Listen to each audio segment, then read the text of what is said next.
morning, everyone. My name is Dr. Brian Thatcher, and welcome to Mercy Unbound, a series that aims to provide hope, an avenue for healing, and one that will help you understand and then live the great mercy of God. With me today is Kristin Byrd, a wife, a mother. She's in the medical field. She works on an apostolate of the Diocesan Rosary Congresses, and we're going to talk about the Rosary a little bit today. And we're going to talk about what is a Diocesan Rosary Congress, some of the history of the Rosary, and some of the just gifts Our Lady has given to us and calls us to a life of love and mercy, where the rays of divine mercy that you see behind me in the image of Christ can penetrate our hearts. And so we ask for protection during this show today from Our Lady, and may we always be under the mantle of her protection. Kristin, what is a Rosary Congress? You know, people see these, and what are they? Okay, so that's a great question. So a Rosary Congress, very simply put, is 7 days of perpetual Eucharistic adoration with an hourly rosary prayed at the top of every hour. Now, that's the very basis of it. It should always open and close with a Mass, but it should help to bring people back to the sacraments. And COVID or no COVID, that would be the hope, is that we would have people coming back to the sacraments. Throughout this week, there should be the daily masses that would normally be offered. You would have hopefully more confession, perhaps even talks about the faith in Our Lady and the Eucharist. Things that would help people to truly have their eyes and their hearts open to that close relationship that can only come to fill our heart with God and unleash the graces that God has for all of us when we're there. So one thing that I like to remind people about in particular when you're at a Rosary Congress, you pray the Rosary aloud, and that's a little bit different for most people. When you go into adoration, you're used to being in silence. However, for this 1 week, everybody who comes in there is praying the Rosary aloud. And it's a good reminder that you're praying on behalf of not just yourself, but your family, your church, the neighborhood, the world. I mean, you're there on behalf of everybody. So it's an opportunity to unleash multiple graces upon people. And I know for a fact that happens. So like each hour, then someone would pray the Rosary. Is adoration going on all 7 days, or? Yes. Now, depending on the setup of the individual parish that's hosting the site, if they have the capability, I'm in the Archdiocese of Baltimore. So our Archdiocese hosts typically anywhere from 5 to 7 full Rosary Congresses each October. And so in the Basilica downtown, they have a setup where they have what they call the crypt church. So that's down below. That's where they have all their Eucharistic adoration going on 24/7. And then the Rosary is prayed aloud every hour. Now upstairs, they have the main body of the church, and that's where they'll offer the masses, confessions, and things like that, so that they can be going on simultaneously without interruption. Now we have another parish out in Hagerstown, St. Mary's in Hagerstown, and when they offer their Rosary Congress, what they have to do is, because they don't have a dual setup, if you will, that whenever there's a speaker or there's a Mass or things like that, or, things that would interrupt the normal flow of Eucharistic adoration would cease for that short period of time, and then attention would be given to the Mass or the speaker. The Blessed Sacrament would be reposed during those times, and then afterwards it would be exposed again. Okay. Now, when you're talking about 7 days, it reminds one of the biblical story of the walls of Jericho, doesn't it? It absolutely does. And actually, the Rosary Congress is not something that I or my friend Peggy Downs, we didn't invent this. This actually comes from Poland in 1978, when the Polish people there wanted the newly elected John Paul to come to their communist country of Poland. The government said no, they were blocking the way. And so Our Lady made it known within a Polish prayer group there, if you want him to come, this is what you need to do. And she gave them that template. She gave them the 7 days. She gave them the masses. She gave them the confession and all those things. So they went to their bishop and got permission to do that. And interestingly enough, Brian, he renamed it the Siege of Jericho. He absolutely saw that connection there. Not only that, but he felt that the name Rosary Congress may be inflammatory to the government, and they didn't want to incite any problems.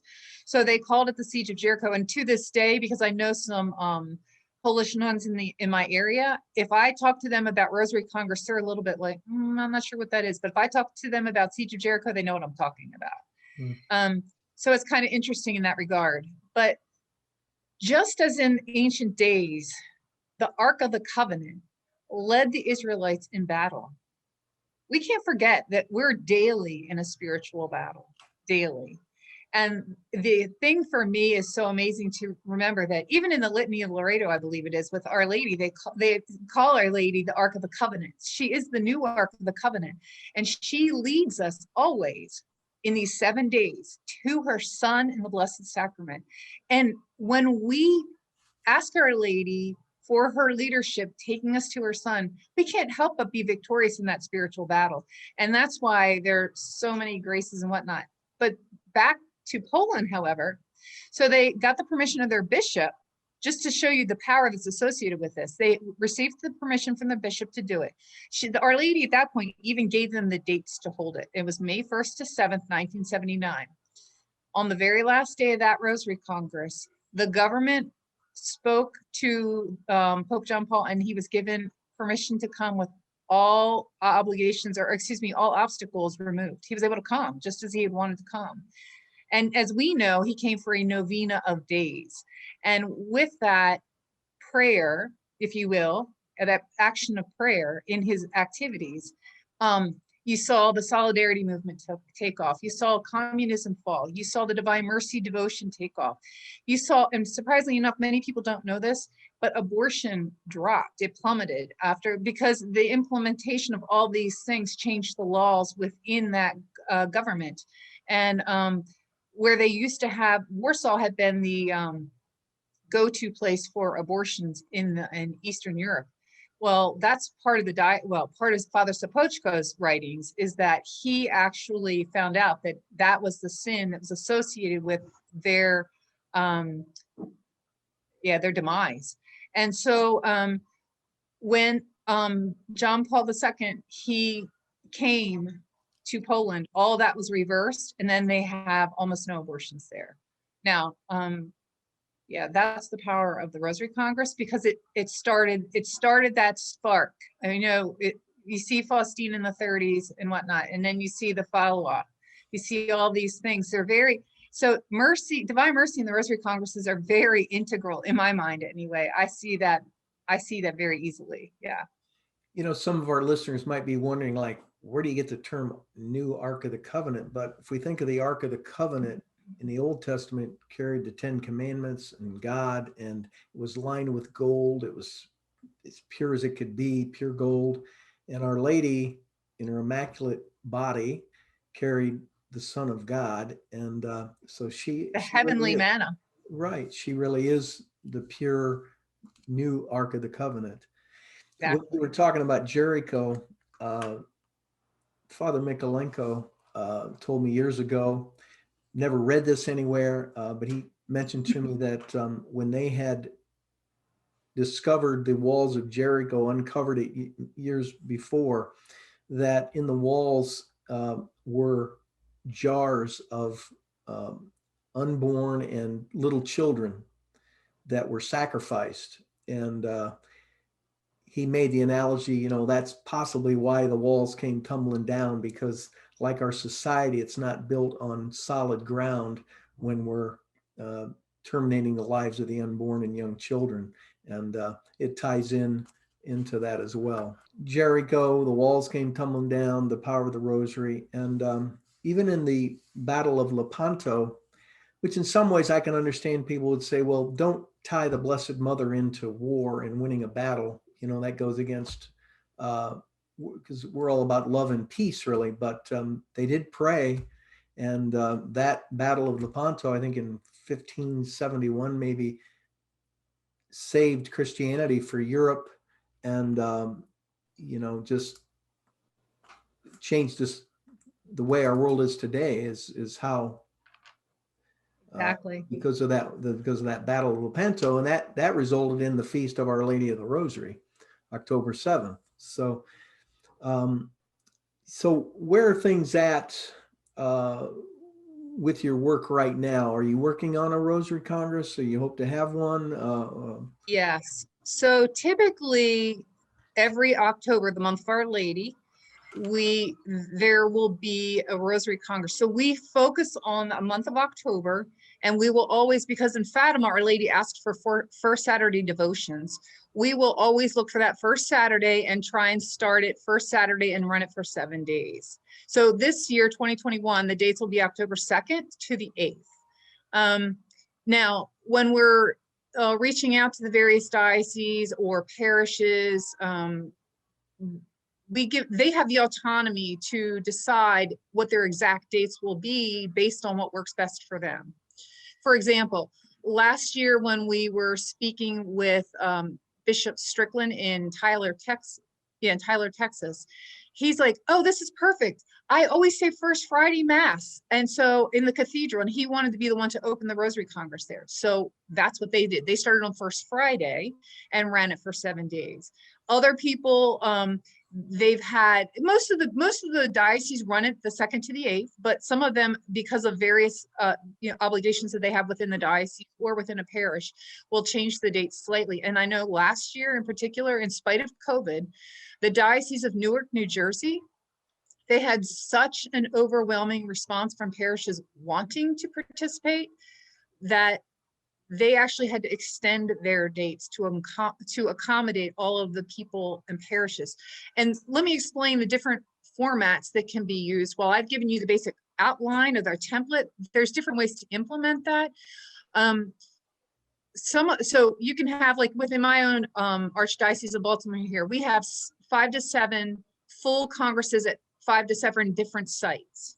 They're running simultaneously, they're doing, but they're running their own Congress basically together in support, the Archbishop gives us his intentions he wants prayed at all, there's the link of commonality in there, that comes down from the top.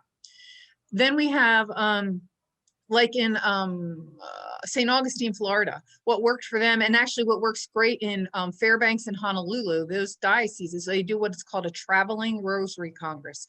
And so that for a set period of time, the Congress will be there and then travel from place to place. And so in particular in Bishop Estevez in 2019, they had their first Congress there. And I thought this was really clever.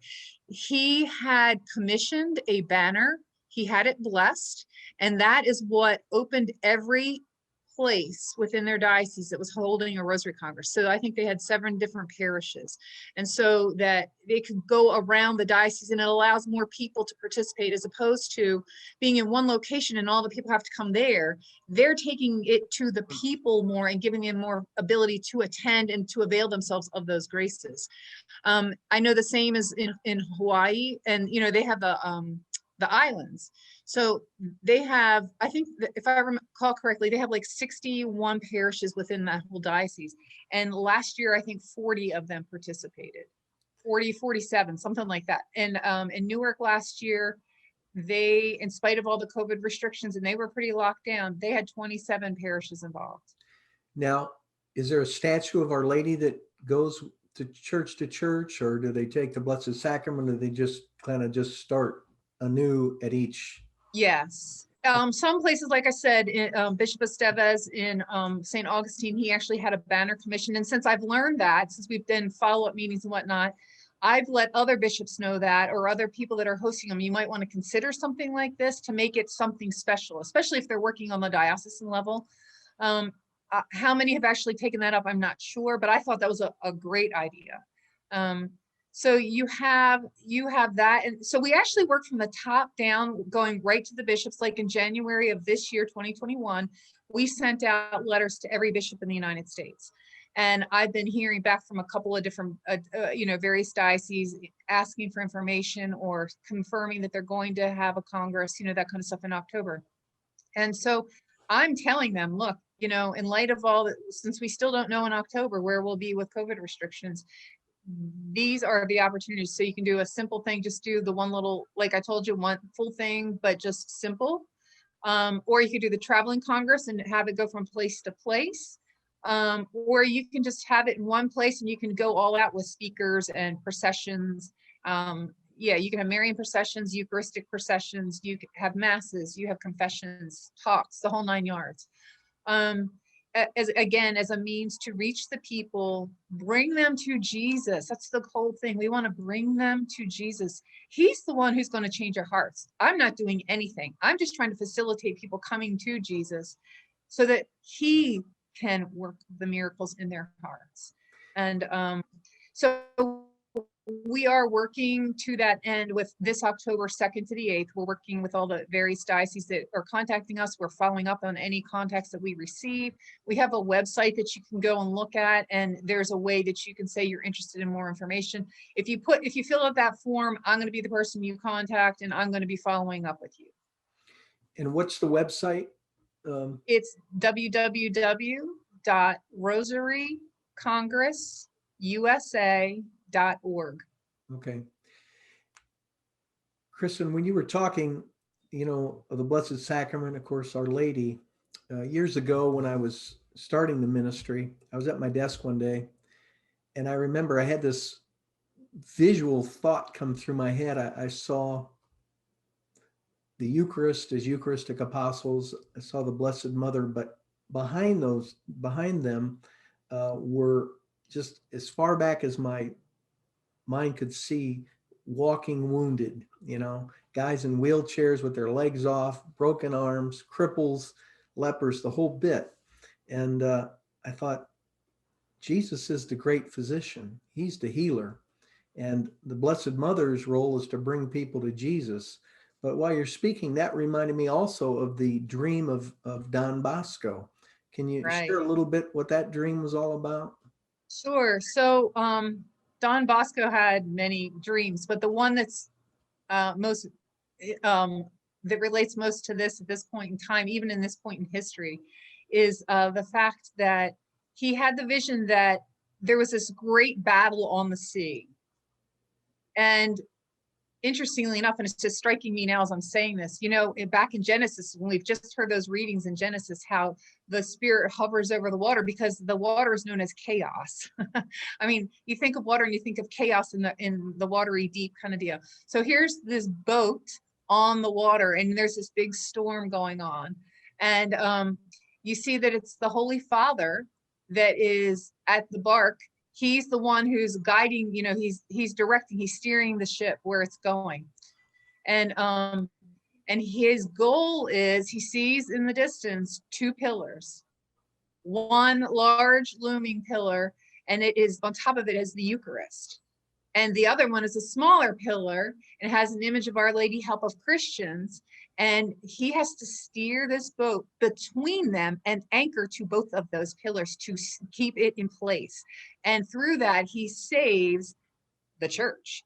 And interestingly enough, once he's able to successfully anchor to the Eucharist and anchor to Our Lady, all these little outlier people that were kind of just waiting to see how things would go, then they all come and they attach to the boat. So they come in place too. So he's bringing along all of us, And so when things get stormy, when things become uncertain or confusing, I feel like I literally have to just keep my head down and remember Jesus in the Eucharist and Our Lady in the Rosary, because I'm a little person. I don't know the answer to all the theological questions or all the rights and the wrongs. I just have to say, Lord, just guide me, keep me on the straight and narrow, keep me with Jesus in the Eucharist and Our Lady in the Rosary. Teresa of Avila in her Interior Castles book talked about our journey to God, the interior struggles, the interior journey. Many people don't realize it's not just the material world. We're spiritual beings, but we enter and walk and progress farther into the mansions through prayer. And that's really what the Rosary is. It's a meditation on the life of Jesus and Mary. Of course, we've got the 4 groups of of glorious, joyous, sorrowful, and the luminous. But another rosary that I just want to mention is the Rosary of the Our Lady of the Seven Sorrows.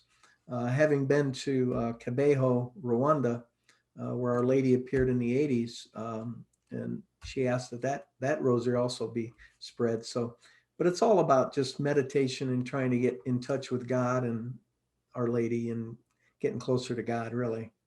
Yeah, exactly. And I honestly, one of the ways that I find that I get distracted with things that go on because I'm busy here with my house and family and whatnot. And one of my quiet times, and it might sound funny, I try to go to adoration almost every day, but times other than that, it was when I'm in the car by myself because I'm paying attention, but I don't turn on the radio. I don't listen to a lot of stuff. I just find that that's my opportunity to pray. And it's funny to me, I laugh at myself actually, because I could be driving and thinking about things or thinking about the mystery of the rosary and whatnot. And sometimes I'm surprised at some of the insights I feel like I'm getting. I'm like, wow, that's obviously not for me because I don't think big like that. I'm just a simple person. And so I can't, you gotta, yeah, the rosary is definitely a meditation on the life of Christ. And I have to tell you this funny story. Before the luminous mysteries were added, I remember praying, saying, I need something, Lord, something to fill this gap. I want to know more about you in this time because I think about, the different mysteries. And I'm not even kidding you. Within a short period of time, maybe a couple of years, but John Paul adds the luminous mysteries. And I'm like, all right, Lord, I know I prayed that prayer, but I know that couldn't just be for me. But I was like, thank you, because it filled in that gap. And it really made the scriptural piece of that for me come alive and for in the life of Christ, because it's really based on scripture. So, yeah. You know, uh, I did an interview several weeks ago with Roy Schoeman, who was a Jew, lost his faith, and then Jesus and the Blessed Mother appeared to him. And he was talking about before he became Catholic that he didn't even really know the difference between a Protestant and Catholic church, but he went to the Catholic church and he had this, it was almost a lust. He used the word lust, I think, to receive the Eucharist. I mean, if people only understood the gift of the Eucharist, uh, I can't remember the name of I think it was Dina Belanger in the 1700s, said, in the castles, they'd be knocking down with big posts the walls to get in to receive Jesus in the Eucharist. And, we just pray our scales can fall from our eyes. Absolutely. The thing, and I find it very interesting that I would be inspired to do this. For the last couple of years, I coordinated in my own parish perpetual Eucharistic adoration for many years. And I would sometimes, when I would go to morning mass there, they would open up the prayers of the faithful to the small group of people that would be there. And I felt inspired to pray that in thanksgiving for the gift of the Blessed Sacrament in Eucharistic adoration, and that it would continue there for all ages. I had no idea where we were heading with COVID and all that kind of stuff, but I've been able to go. And I am so grateful because I'm like, Lord, I'm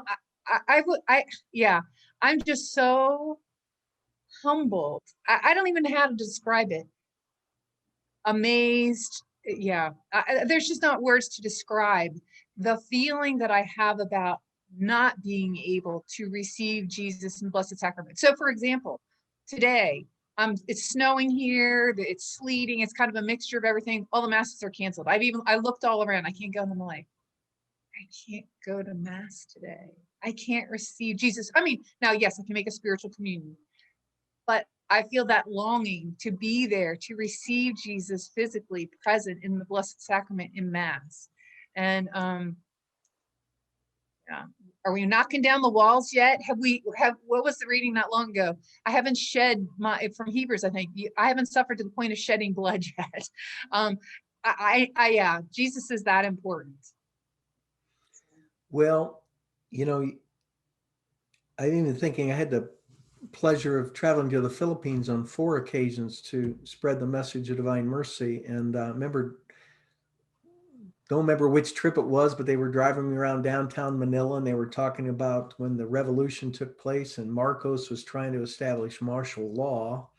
And that's a very devout group of people in the Philippines, and they love Jesus and they love the Blessed Mother, and they were praying their rosaries. And people even told me, you know, I have no way to verify this, but they told me the Blessed Mother appeared to the protesters, and they were laying down on the streets and not going to let the tanks go, and they the military called the whole thing off. And there's a statue of the Blessed Mother in the town plaza there in Manila, commemorating that the day when the battle was on, so to speak. And I've heard that. Yeah. it was the power and prayer of the people.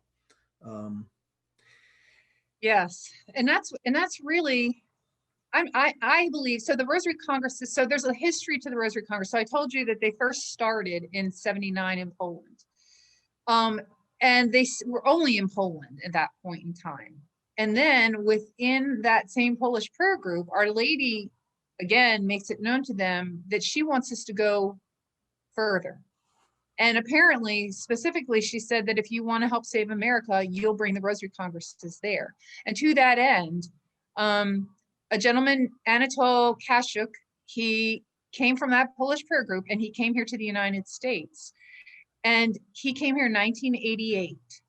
And when he came here, he managed to connect with John Downs, who was a quadriplegic and who was very much, I'll just say, Our Lady's man. He very much did works for Our Lady. And he had an apostolate at that point called Apostolatus Uniti. I mean, you can still find information about it. You'll see it mentioned in different places. But so he helped to establish here in Washington, D.C., the first Rosary Congresses. And the hope was always that it would go everywhere across the United States and whatnot. And that did happen in several places. I think it went to New York. I know it went to Texas. It went to Philadelphia, Louisiana. And I want to also say Colorado, but I can't remember that one specifically. But the only place that has maintained the integrity of the Rosary Congress for all of these years is in Louisiana. And they just celebrated in 2020, I believe it was, in 2020, their 30th Rosary Congress. But so my friend, okay, well, let me back up. So John Downs used his suffering really to help people to understand that in spite of it all, you have work to be done. God calls you, and he actually, through the work for Our Lady, he was able to come to the understanding that his suffering, being in this wheelchair, was for his redemption, and it was to help bring others to God. So it was not a lost cause. I mean, he was a young man in a gymnastics accident is what happened to him, like 16 or 17, I think. So he knew what it was like to walk, he knew what it was like to be active, to be involved with all those things, and then to lose it all. So it's very interesting how that would turn out in the long run. He became a person convicted for work for Our Lady. And so he worked through all that. He had a woman working with him. Her name was Peggy Downs. It was Peggy Scott at the time. She then eventually married his nephew and started her family and whatnot. And so then she ended up leaving, working for John Downs, and then, got on with her life. But it was Peggy Downs in 2016 who was praying and saying to our Lord, you have blessed me in numerous ways. What can I do? And she said she felt like it was time for the Rosary Congress to come back. That's because she saw the fruits of the Congresses from those early days. And so she reached out to me and to multiple people across the country. I can't lay claim to doing anything. She contacted me, and I said, yes, I would help here in Baltimore. And so that's what I did. I helped only here in Baltimore for that first year. And then other people were holding congresses around the United States that she was able to successfully contact with. And then after that first year, she asked me if I would help nationally. And that's how the evolution of my participation in it. But so I get to hear and see things from Peggy, who had that firsthand encounter with John Downs. And she absolutely sees John Downs as being instrumental because he really, through his suffering, helped to promote all of this.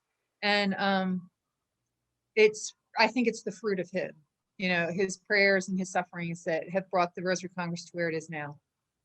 So again, Kristin, if people want to get more information or they'd like to consider doing a Rosary Congress in their diocese, can you give the website again?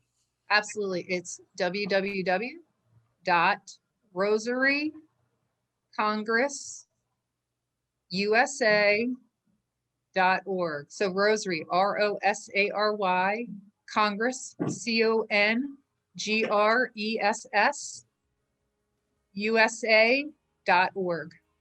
Great. Well, you're doing beautiful work, and it's all about bringing people closer to Jesus, and Amen. the Blessed Mother's the guidepost to guide us along the way. And I just want to thank you for joining us today on Mercy Unbound, and for all the people out there that would like to consider doing this, get a hold of Kristin, and Jesus is the great healer, and he wants to heal us. So thank you again, Kristin, and God bless, and see us next time on Mercy Unbound.